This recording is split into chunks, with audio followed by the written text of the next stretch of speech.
Hey everybody, Professor Reed here. Wanted to make you a quick video on the annotation process. Now, across the board, multiple schools, I'm an adjunct professor. I go over the annotation, and it's going to be one of those things that, as you move into your next stages of your academic career, you'll be doing a ton of annotation. And depending on your major, you could sort of like really spend a lot of time with this. Now, what I did was I tried to make a video just to summarize it, 11 slides. I'm going to keep this under 5 minutes. But one of the recommendations I have is if you're struggling with something to write about, depending on the class, at my tutor level, all the papers have to be connected. I would recommend looking at the Wikipedia article. Now, you can't, please make a note, you can't annotate Wikipedia. However, if you wanted to find some sources there, I was just working with a student in the tutoring process, and she was trying to write a paper about specific psychologists. I want to say it was B.F. Skinner, and we were trying to look at like what the options were in terms of like a focus for the paper. And we went to the bottom of the B.F. Skinner Wikipedia page and found some sources there. So if you think about it, Wikipedia is organized in a way to really help you out. So please make a note. Sometimes students will annotate a Wikipedia page. You can't do that. However, if you go to the bottom of the Wikipedia page, and I'm using this concept of conspiracy theories for this specific annotation, but please, you're not limited to talk about conspiracy theories. But the JFK assassination, for example, has a ton of sources that you can use for annotation, and some of them are going to be, academic, peer-reviewed type of sources. Obviously, if it's required across the board, you want to check that. Now, I know for my annotations, I don't really require peer-reviewed per se for most of the essays. However, you do want to get some sources that have a little bit of volume to them. Now, what you'll do is you'll also want to find other sources across the board. And just having this conference with a student about, B.F. Skinner and some of the different psychological ideas of what, cognitive type of psychology, looking at Freudian psychology, you could go to Google Scholar. Now, me personally, as an adjunct professor at multiple schools, I have a tendency to gravitate towards Google Scholar, and depending on the school I'm at and how I'm logged in, it's going to give me some feedback on that. But just also note that Google Scholar will actually, within the algorithm, it will give you recommendations for other search terms. So I find that students sometimes, if they can follow this combination, look at Wikipedia, look at some of the articles at the bottom, finding some search terms in Wikipedia, you can be really successful with the essay, and then allowing the Google algorithm to sort of like yield some good search results. And one of the nice things about the Google Scholar setup is it has a citation built in there. So for annotation, and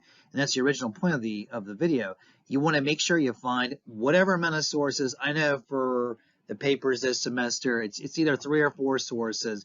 Then you want to read over the sources. Now, traditionally, you would have gone through and you would have made comments on the source material. Oh my God, go back to like circa 2010. You had to print them out, you had to make comments on them, you had to take notes. But what we're doing in 2024, as the time period we're making the video, you basically get the citation, right? If you're using MLA or APA, depending on the class. Now, if you're in Chicago, or if you're using Harvard, which I've actually never had anybody use, or Vancouver, with our friends up in Canada, just make sure that you either copy and paste the works cited entry, and obviously double check that.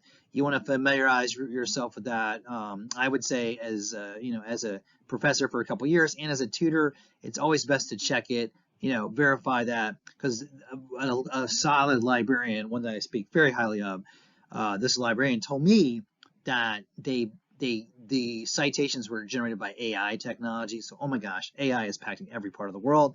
And what you'll do is you'll take that works cited entry, okay, and also check out where the other citations are. Another sort of like way of finding more source material.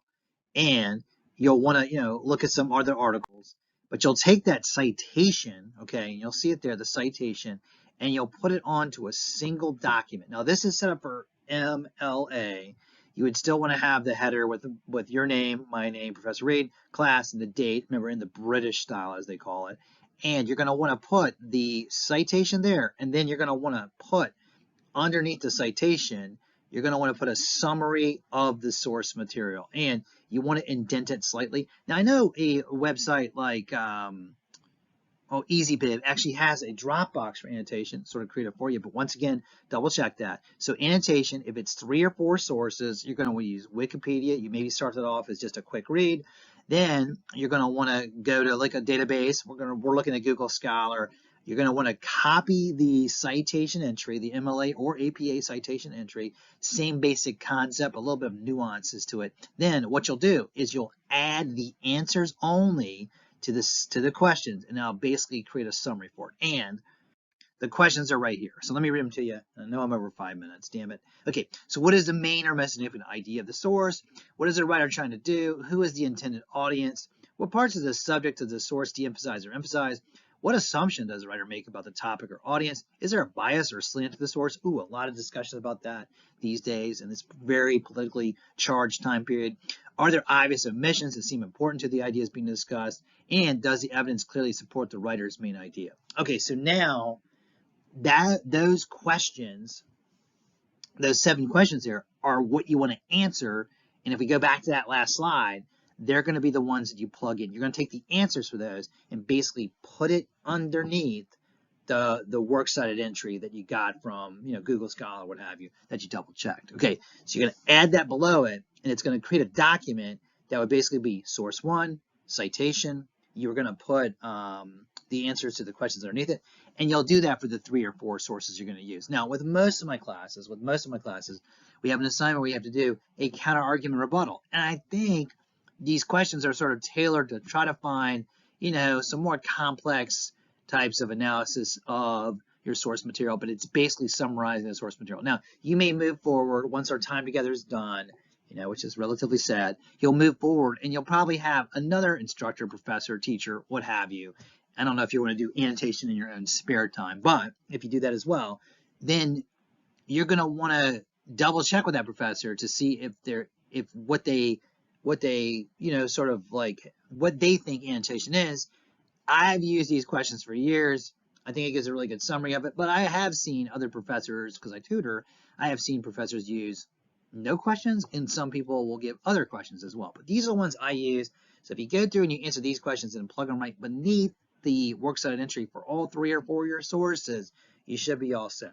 Okay, so that's it. It's 2024. I hope the annotation overview helped, and I will talk to you later.